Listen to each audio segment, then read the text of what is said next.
In the summer of 2011, while the world was busy following the Arab Spring, nearly 500,000 Israelis took to the streets demanding social justice in the biggest protest in Israel's history. The masses were fed up with paying Swiss prices on Greek salaries and wanted to put an end to the rule of the tycoons. Even the Orthodox Jews were protesting, but mainly against pricey cottage cheese. The movement was nicknamed J14, short for July 14th, marking the date a girl called Daphne Leaf pitched the first tent in central Tel Aviv in protest against extortionate rents and living costs.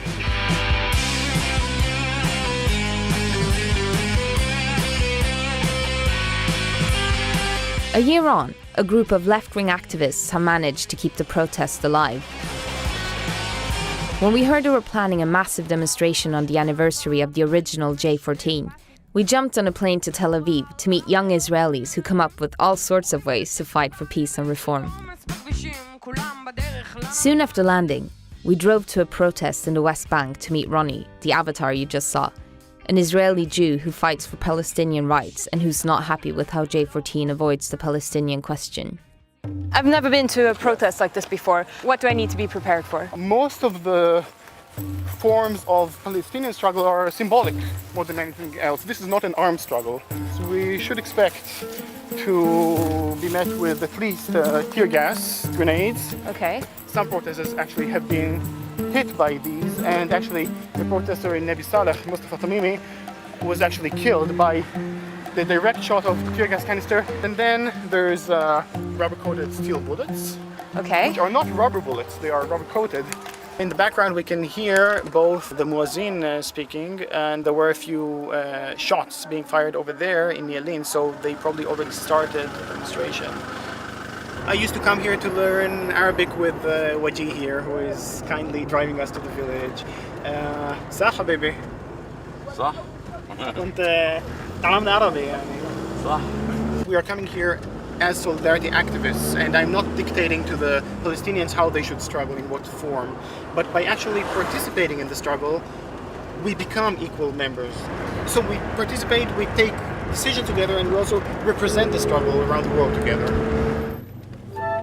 We were told foreign journalists had to wear helmets and flak jackets, but we felt like idiots when everyone else turned up in t-shirts. What are they screaming? No to the wall. No to occupation. You can see some heads popping just right on top of the wall there ahead of us. And some things, shining things. That's like the helmets shining Okay. of the soldiers ahead of us, just Okay. straight ahead. So we can see right here by the wall how the young kids are starting to throw stones, and I think that was a tear gas canister. We probably shouldn't stand here because that would be right in the middle of the firing line.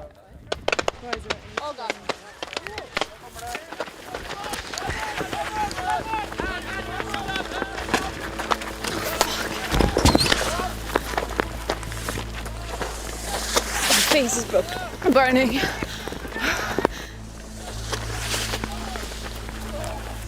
Fucking hurts. Oh. They just started basically bombarding us with tear gas. There were really young kids there too, like 12 years old or something. We were all just running in all directions. So it's total chaos. Pretty horrific. I'm ready to get out of here. We were invited back to Waji's house for lunch, and I grabbed Ronnie to ask a question that had been playing on my mind. You put yourself on the firing line to have rubber bullets and tear gas canisters shot at you by your own people. Why do you do it? Yes, it's true. It's not fun, but I think it's the least I can do, especially being the very privileged person that I am. It also means that I carry more of a responsibility. And apart from the political message here, these are also my friends. I mean, these are my family. I mean, you said that I'm being shot by my people. No, the people shooting me are not my people. These are my people. These are the ones who I would relate to and would want to live with and struggle with together. And I'm struggling against those who are inherently racist, fascist, supremacists, which are the vast majority in Israeli society. They are the enemy. They are the ones we should be fighting against, and we're fighting against them together.